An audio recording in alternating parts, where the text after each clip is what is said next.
We were very involved with Interact, and I remember the initiations. We probably couldn't do some of this stuff today. So the initiation was incredible. So I didn't know what I was getting into.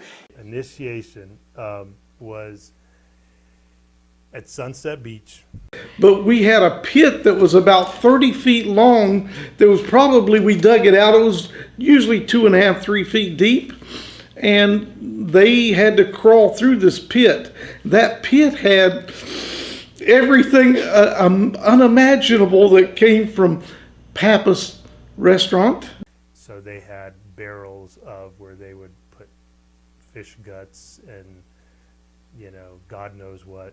55-gallon barrels full of junk that we could pour into that pit. Smelly, fishy stuff, nasty, nasty stuff that we kept it on hold low enough to make it nasty. And they had to crawl through that pit again, blindfolded, not knowing what they were going through. They would get us all together and basically chase us around with who knows what. Everybody had chewing tobacco in their mouth, and they were spitting it on you, and you were blindfolded. And people don't believe this, but it's true. Oh yeah, that's where I discovered Limburger cheese. Very bad. And my Interact initiation, my junior year, they put Nair in my hair, and it fell out over the next couple of days. I remember that. Oh yeah, thanks for looking out for me.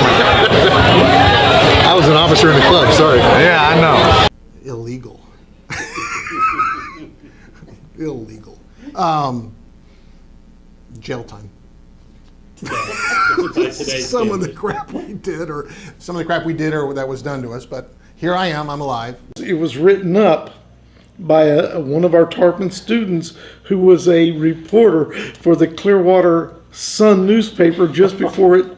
She wrote a story for them, and the month later it was picked up and put in the St. Pete Times about our initiation process. And Sunday's newspaper in that year, it was a Sunday newspaper all over the state of Florida, the largest newspaper in the state at that time, and still is.